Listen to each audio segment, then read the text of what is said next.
makapag-set up tayo ng maganda dito. Ilagay na dyan. O, yung mga nasa likod ha, ayusin niyo mabuti. Ilapat niyo talaga, loleng siomay. Dito, ayusin na natin yan. Dapat lapat talaga. O, hilahin mo dito.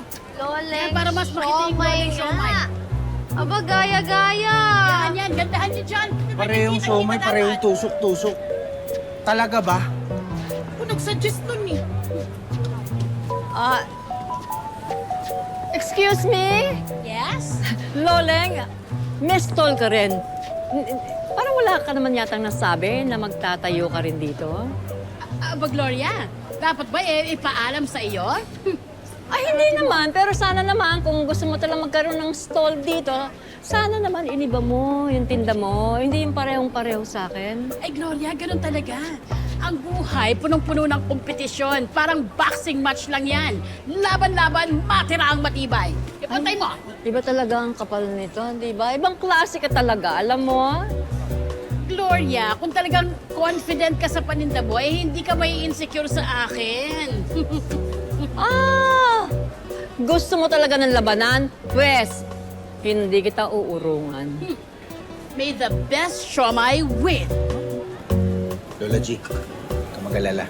Tatalunin natin yan. Panalong-panalo tayo, Lolo.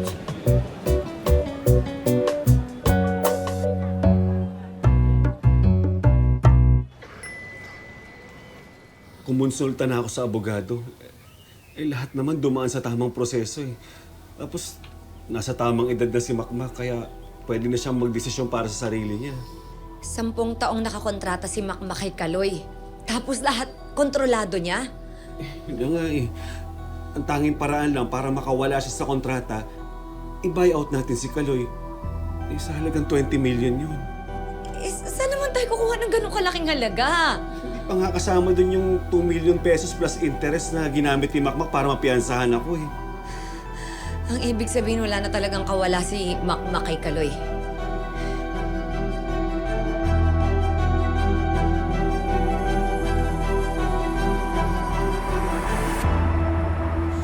Tol, basta magkita pa rin tayo dito, ha? Siyempre, paano? Next training na lang. Next train ulit. Sige na. Ingat ka. Ingat. Ayaw sumabay sa akin? Di na, okay na ako. Sige, sige.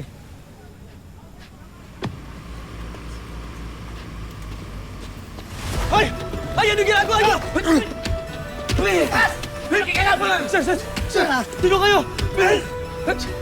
Sir, wag! Sino kayo? Teka lang! Mamawa naman po ka. Tumingin ka! Ako ng boxing. Matigas kasi ulo mo. Ano? Kailangan mapabayad. Babayad naman ako. Pengi pa ng konting oras. Ano? Tutuluyan na ba natin yan? Sir, wag. Kalma ako ng paraan, please. Please, wag yung kalma ako. Linggo ka na. Hello, boss. Ibigyan pa ba natin chance to? Okay, boss. Sa loob ng 1 buwan, hihintahin ni boss yung bayad mo. Siguraduhin mong makabayad ka dahil hindi. Babalikan ka namin, intindihan mo? Pasalamat ka. Mabait pa si boss. Ano paraan? Good. Hoy, ikaw. Kilala ka namin. Alam namin kung saan ka nakatira. Siguraduhin mong wala ka nakita, okay? Okay? Opo. Good. Tara!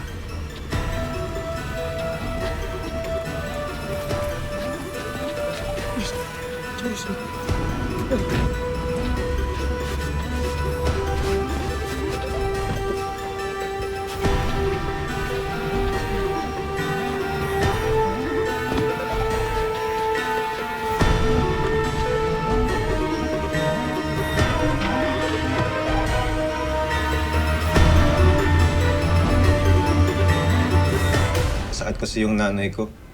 Nagpa-opera kaya ako nanghiram. Kanino ka ba nang hiram? Sa loan shark na kaibigan ni Sir Kaloy. Teka, sinong loan shark?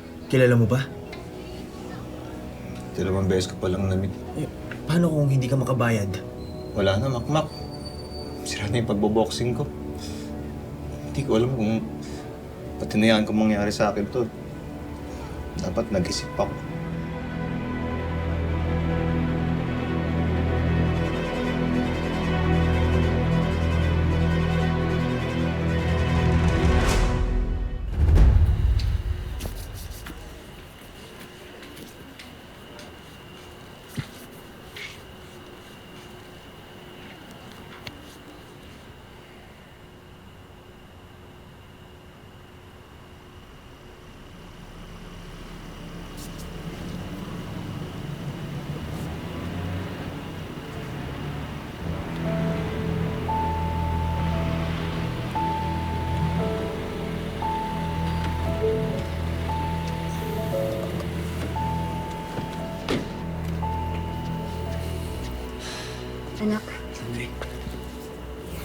Anak, nahatid mo na ba si Jarius? Opo, Nay. Anak, natakot ako dun sa kwento niya. Nay, alam ko iniisip nyo. Hindi yun mangyayari sa akin. Paanong hindi? Eh halos pareho lang kayo ni Jarius. Nagkautang din siya, malaki din yung interes. At kaibigan din ni Kaloy yung nagpautang sa kanya. Nay, baka ibang kaibigan po ni Sir Kaloy yung tinutukoy niya. Bakit anak? Kilala mo ba kung sino nagpautang sa'yo? Hindi pa po. Anak, natatakot ako. Ayoko mapahamak ka. Huwag kayong mag-alala sa akin. Hindi po mangyayari sa akin ang nangyari kay Jarius. Sunod-sunod naman po yung mga laban ko. At Nay, mababayaran ko yung utang ko. Magtiwala lang kayo sa akin.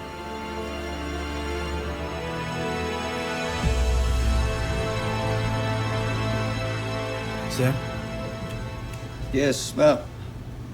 tungkol po pala sa kaibigan niyo yung nagpautang sa akin ng 2 milyon. Si Elmo. Parang Elmo, bakit?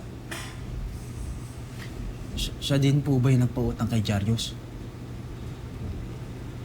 Si Jarius. Yung kaibigan ko.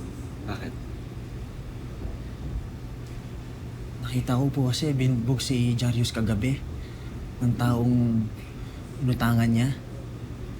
Kaibigan niyo daw po ba yun? Ano naman, anak? Anak, ganito yan, ha? Kung ano man yung problema ni Jarius, kanino man, hayaan mo na yun, di mo na dapat pinoproblema yun. Ang importante, dapat maging mapagpasalamat ka. Isipin mo, kung di dahil doon sa kaibigan ko, sino malalapitan mo ng instant? Diba? 2 milyon. Cash, walang hininging requirement sa'yo. Eh, kahit saang lupalop ng sulok ng Pilipinas maghanap ka, walang magpapahirap sa'yo. Kahit sinong bangko, walang gagawa nun. Kaya dapat mag-thank you ka na lang. No? Salamat po. Salamat. Dapat ganun. Dapat magpasalamat ka. Tsaka huwag kang makakalimot magpasalamat sa taong tumulong sa'yo.